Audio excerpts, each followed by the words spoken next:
Assalamualaikum warahmatullahi wabarakatuh. Alhamdulillahirabbil alamin wassalatu wassalamu ala sayidina Muhammadin wa ala alihi wa sahbihi ajmain amma ba'du. Apa kabar Bapak Ibu? Terima kasih sudah setia di channel ini. Mudah-mudahan lulus semuanya dan mendapatkan hasil yang diinginkan. Baik, pada kesempatan ini kita akan kembali membacakan beberapa soal yang tidak begitu sulit namun perlu diulang-ulang. Mudah-mudahan kita bisa menjawab sesuai dengan passing grade dan lulus insyaallah. Soal yang pertama.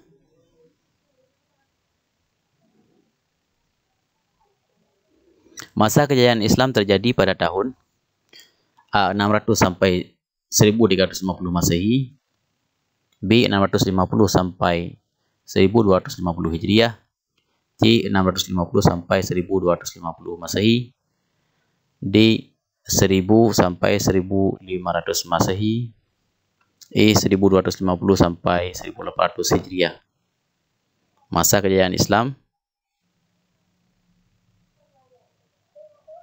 adalah, jawabannya adalah 650 sampai 1250 Masehi, yaitu Daulah Umayyah, kemudian tumbang, kemudian berdiri Daulah Abbasiyah. Ini masa kejayaan Islam. Soal nanti ketika diseleksi P3K mungkin lebih panjang dan lebih host lagi. Tapi intinya adalah Daulah Umayyah dan Daulah Abbasiyah, yaitu 650 sampai 1250 Masehi.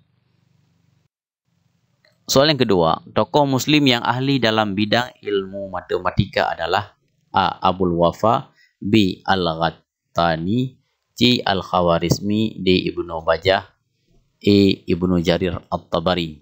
Tokoh muslim yang ahli dalam bidang ilmu matematika adalah C. Al-Khawarizmi. Soal yang ketiga, Al-Kindi adalah seorang tokoh muslim yang menguasai berbagai ilmu pengetahuan kecuali ilmu A. Astronomi, B. Kedokteran, C. Logika, D. Politik, E. Seni ukir. Al-Kindi adalah tokoh muslim yang menguasai berbagai ilmu pengetahuan kecuali di sini adalah E. Seni ukir.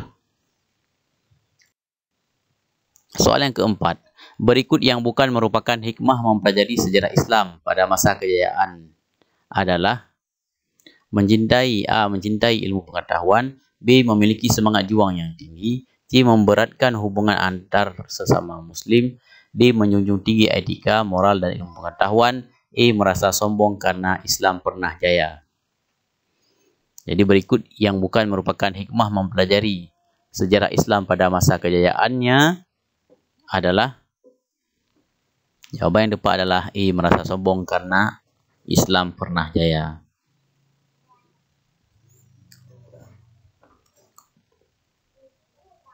Jadi itu bukan hikmah daripada mempelajari sejarah Islam pada masa kejayaan Islam.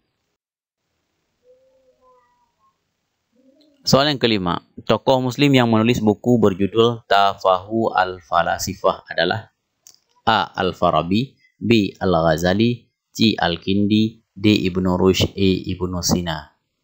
Tokoh muslim yang menulis buku berjudul Tahafu al-Falasifah adalah, jawabannya adalah B. Al-Ghazali.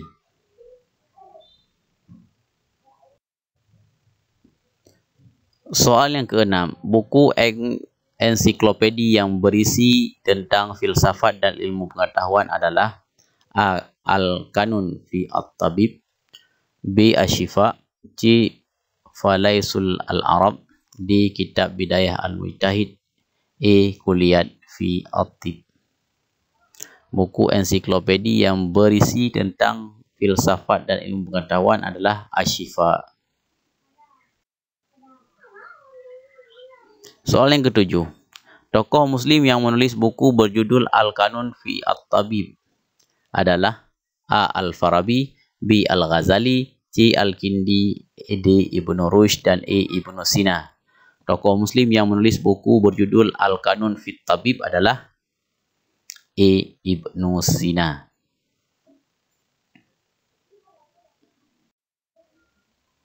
Soal ke-8. Periode kebangkitan umat Islam yang ditandai dengan munculnya para pembaharu Islam disebut periode A. Pertengahan, B. Klasik, C. Kebangkitan Islam, D. Kemunduran, E. Modern. Periode kebangkitan umat Islam yang ditandai dengan munculnya para pembaharu Islam disebut periode E. Modern.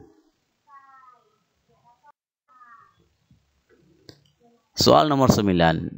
Tahun 1200 Masehi sampai 1800 Masehi dalam sejarah peradaban Islam disebut sebagai abad A. Pertengahan, B. Klasik, C. Kejayaan, D. Kebangkitan, E. Modern. Jawaban yang tepat adalah pertengahan.